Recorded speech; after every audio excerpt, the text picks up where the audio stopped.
Rebonjour à toutes et à tous, toujours en direct sur le plateau GE Channels sur Global Industries. On va parler maintenant d'un projet assez incroyable qui va se passer au Japon l'an prochain. Un projet sur lequel GL Events travaille depuis plusieurs années déjà. Un partenariat qui s'est tissé dans la durée, qui s'est consolidé dans la durée et qui va aboutir l'an prochain à un événement de premier plan, d'envergure internationale. Pour en parler, j'ai le plaisir d'accueillir sur le plateau Audrey Feldman, qui est responsable de ce projet pour la partie France et Europe, et Zakaria El Asri. Bonjour Zakaria, directeur Bonjour. innovation de GL Events, responsable du Startup Showcase sur cet événement. Alors, pour découvrir cet événement, Audrey, tout d'abord, puisque vous portez ce projet, les grandes lignes de ce projet spectaculaire de collaboration, on va dire, entre le Japon et l'Europe et notamment la France, particulièrement la France. Alors, merci Jacques et bonjour à tous. Ce projet, effectivement, a vu le jour en 2018 avec la visite du gouverneur de la préfecture d'Aichi, Monsieur Omura. Et ensuite est née vraiment cette volonté de travailler en étroite collaboration entre l'Europe et le Japon. Il y a une réelle implication et volonté politique de la part du Japon d'ouvrir ses portes à l'international. Et c'est une réelle opportunité pour les entreprises européennes, françaises et européennes, de pouvoir participer à cet événement qui sera sur le thème de l'innovation de l'industrie 5.0. Donc on bénéficie bien évidemment du soutien de la préfecture d'Aichi qui sera fortement représentée au salon SMS. Nous avons également le soutien du gouvernement français, des régions, des différentes régions de France qui vont pouvoir exposer sous le pavillon Business France. Et nous attendons aussi différents pavillons pays européens et bien évidemment les exposants qui voudront participer à ce très très bel événement et cette très très belle opportunité. Une opportunité qui s'est consolidée dans le temps. GL Events a été très porteur de ce projet, presque. Vous le disiez avec le gouverneur de la communauté japonaise qui était venu il y a 8 ans, la signature d'accords. Il y a eu vraiment un travail de fond qui s'est consolidé avec les équipes et puis aussi à l'international, puisque vous évoquez, il y aura des pavillons européens. Donc c'est une chance pour les industriels français qui se disent, tiens, il nous manque peut-être des cases pour aller s'impliquer dans le marché japonais et ça crée une formidable opportunité d'exposition. Donc ce showcase va se tenir pendant quelques jours en 2024. Donc c'est sur la période du mois de mars. Tout à fait. Voilà. Mars 2024, du 13 au 15 mars. Il se tiendra sur le Parc Expo, le Aichi Sky Expo. C'est un parc d'exposition qui est géré par GL Events donc depuis quelques années. Et c'est un parc qui est à la fois moderne, accessible, qui se situe également dans une zone franche et qui va permettre de vraiment d'accueillir cet événement avec beaucoup de réussite. Voilà, et puis il y a aussi un intérêt d'arriver un peu en masse. On parle souvent de chasser en meute. Exactement. Là, c'est le cas, c'est d'arriver avec toute une délégation, parce que le Japon, c'est pas un pays qui est facile à aborder de par la langue, de par la tradition, l'histoire industrielle. Là, c'est un écrin, on va dire, qui est très propice au business. On peut parler peut-être de cette région d'Aichi qui est très connue au Japon, qui est un berceau de l'industrie japonaise. Tout à fait. Alors la région d'Aichi est la première région industrielle du Japon. On a des très grands noms comme Toyota, Denso, Mazak. C'est vraiment le berceau industriel japonais. Et cet événement qui aura 5 grandes composantes. Il y aura une partie conférence, une partie summit, une partie visite d'entreprise, une partie démonstration, bien sûr une partie exposition et une partie Startup Showcase dont Zakaria vous parlera après.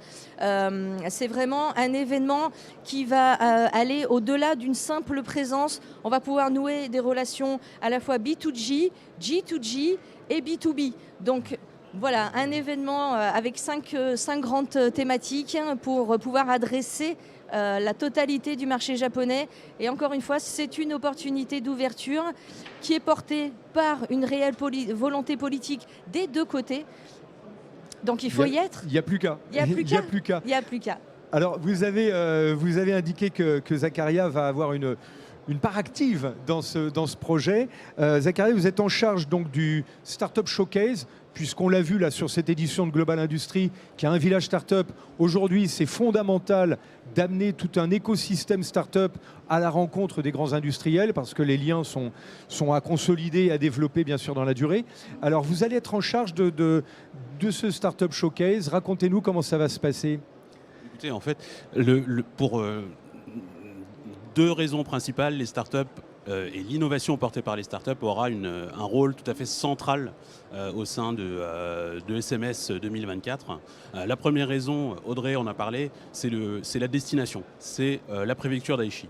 Le siège des grands comptes japonais comme Toyota, Mazak ou Denso, une volonté politique très forte d'attirer des innovateurs sur le territoire. Cela se traduit très concrètement au niveau de la préfecture par le projet Station AI, qui est la construction du plus gros incubateur asiatique au-delà du Japon.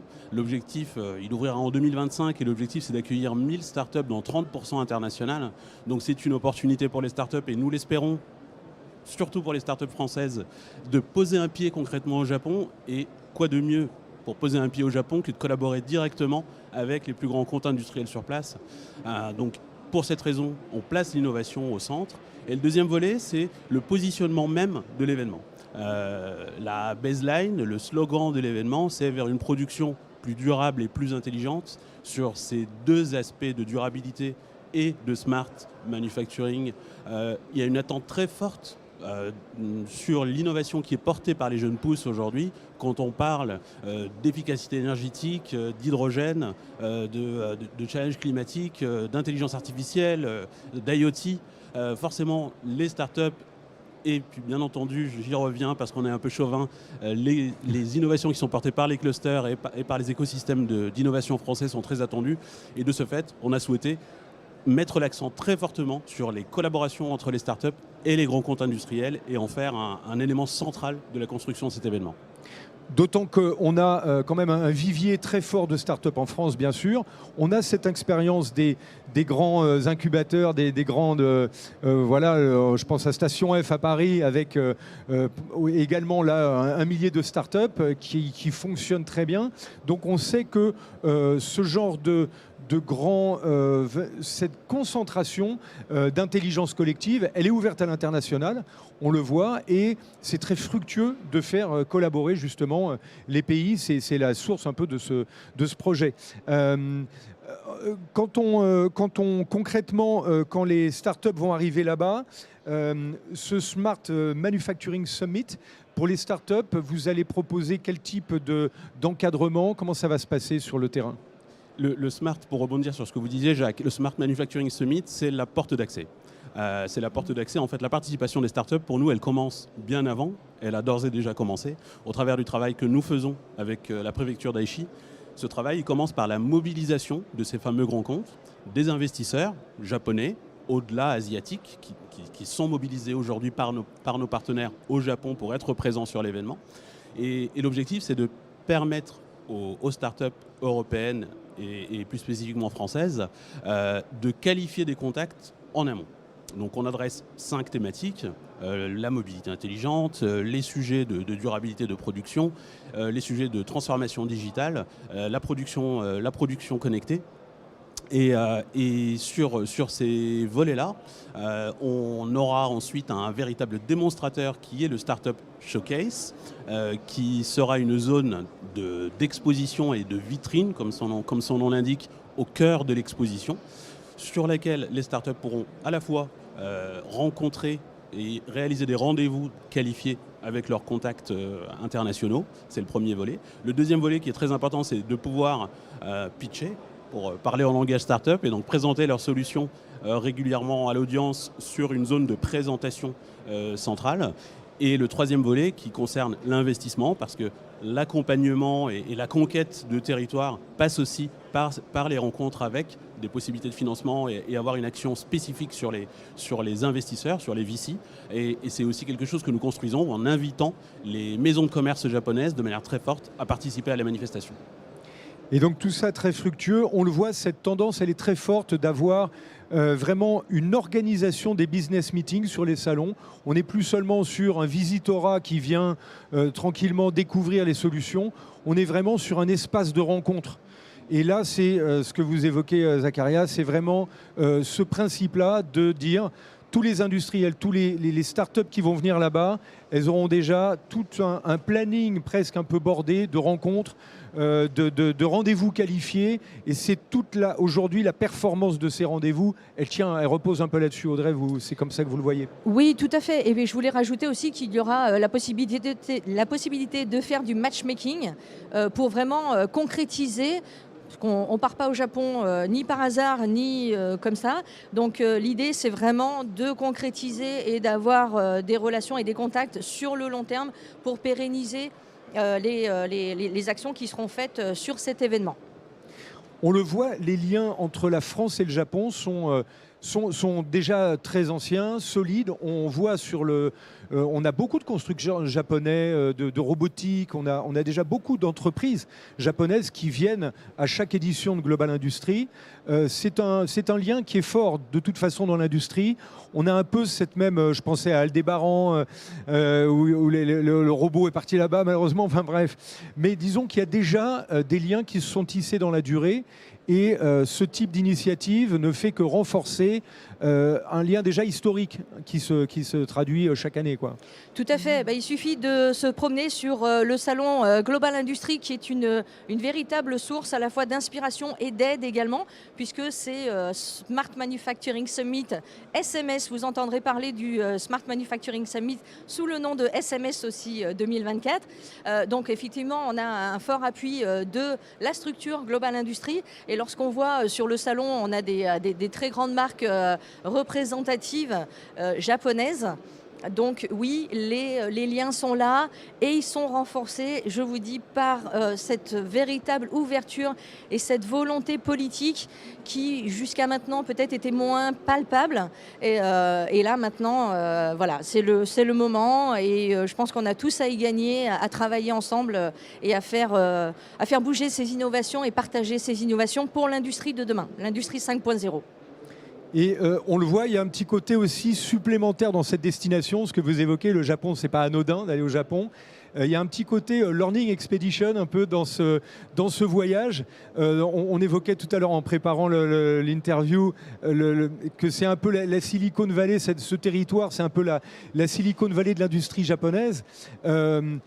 Pour les entrepreneurs qui vont aller là-bas, au-delà des contacts, au-delà de tout ça, va y avoir une découverte assez majeure de vous qui avez été là-bas. Vous pouvez témoigner que, en fait, c'est une région assez spectaculaire dans l'organisation. C'est le siège de Toyota quand même. On découvre au-delà du business une culture, un mode de management, des process de fabrication qu'on n'imagine pas forcément concrètement ici, quoi. Donc il y aura une dimension aussi enrichissante pour les entrepreneurs. Effectivement, c'est une destination passionnante sur les sujets industriels particulièrement, d'un point de vue culturel largement bien entendu, mais sur les sujets industriels très, très particulièrement, avec des opportunités très forte parce qu'il y a des sujets, des savoir-faire identifiés en France qui sont identifiés par les acteurs japonais et pour lesquels ils sont en demande. Donc au travers du Smart Manufacturing Summit, nous ce que nous souhaitons, c'est à la fois, comme le disait Audrey, pouvoir faciliter cet accès par la mise en contact et qualifié au travers de rendez-vous, au travers de thématiques, de sujets ciblés en amont. C'est le travail que nous faisons d'ailleurs avec Business France. Une confirmation hier par la Direction Générale de Business France du partenariat et de l'activation de ce partenariat pour permettre et faciliter la participation d'entreprises françaises. Cela inclut aussi un coaching et un accompagnement aux spécificités culturelles et aux spécificités business de cette destination-là. Ça, c'est un premier aspect. Et puis après, comme le disait Audrey, on est effectivement sur une partie de Learning Expedition, puisqu'on va avoir une partie hors les murs. On va aussi permettre aux participants européens et français d'aller visiter les sites de production. Et il y en a quelques-uns, ça tombe bien dans la région d'Aichi. Donc de pouvoir être au contact des unités de production, voir comment les industriels japonais fonctionnent au day-to-day. Parce que là, il y a un vrai esprit de collaboration, c'est ce que vous avez mis en avant tout de suite, Audrey, dans ce projet. On se rend compte qu'aujourd'hui, la concurrence industrielle, elle est mondiale. Les problèmes sont aussi communs à toutes les industries dans le monde. Et finalement, de plus en plus, on se dit, il faut quand même qu'on partage un maximum d'éléments entre les industries, entre les pays, entre les nations, parce que c'est ensemble qu'on va résoudre les problèmes de décarbonation, les problèmes sur l'énergie, les problèmes sur le climat. Donc il y a cette volonté souterraine, au-delà de la compétition bien sûr, qui reste réelle. Il y a cette volonté des instances, des organisations de se dire, voilà, collaborons, ouvrons les portes, parce que typiquement c'est ça, si Toyota accueille des délégations françaises et des industriels français, c'est qu'il y a un peu cette volonté de concrétiser aujourd'hui des échanges, des mises en commun. Et ce projet repose là-dessus. Hein. Exactement. On parlait tout à l'heure de chasser en meute. Alors ça, c'est lorsqu'on va conquérir un marché ou une zone. Au-delà de chasser en meute, il y a vivre en meute et il y a réfléchir en meute pour des sujets majeurs, à la fois économiques, écologiques et humains. Et effectivement, moi, je suis convaincue qu'à plusieurs, on a de meilleures idées. Voilà. Et on le voit, c'est dans l'open innovation aujourd'hui, on parlait il n'y a pas longtemps, il y a la voiture à hydrogène là, qui est démontrée. Il y a beaucoup de sujets industriels aujourd'hui où une entreprise seule ne peut rien faire. Où la voiture autonome, c'est 30 entreprises autour de la table avec la signalisation, les lidars, avec chacun amène une brique. Et c'est aussi dans ce type de projet tout l'intérêt de venir partager pendant 3-4 jours, de dire tiens voilà, sur cette technologie où on en est en Europe, où on en est au Japon, et de faire avancer la machine tous ensemble. Et cette énergie-là de l'open innovation, elle irrigue un peu le projet aussi. Hein. Exactement, et très fortement effectivement sur le volet Open Innovation. C'est l'un des sujets, je vous parlais tout à l'heure de la préparation très en amont pour faciliter et qualifier de manière très précise la participation des startups à cette manifestation. Notre sujet aujourd'hui en fait c'est d'isoler, c'est le travail que nous faisons actuellement avec les grands comptes et avec les institutionnels au Japon, d'isoler des sujets d'appel à projet pour permettre justement d'opérer une sélection, de permettre aux startups de participer à des compétitions, de répondre à ces appels à projets et d'être sélectionnés pour prendre part à l'événement. Donc ces challenges de startups vont démarrer, je pense, à partir du mois de mai et permettront aux startups de pouvoir être en compétition et potentiellement de pouvoir accéder et participer à l'événement en étant identifiés pour contribuer à un projet d'open innovation par un grand compte. Excellent. Alors, comme je vois le timing qui tourne, donc la feuille de route, vous venez de dire à l'instant, Zacharia, on a les challenges pour les startups qui vont démarrer en mai. La porte d'entrée donc, de cette organisation qui va nous mener au 13 et au 15 mars 2024 pour tous les industriels qui regardent et qui se disent voilà, il faut quand même, allons-y, essayons, déjà il faut se renseigner, il faut rentrer dans le process.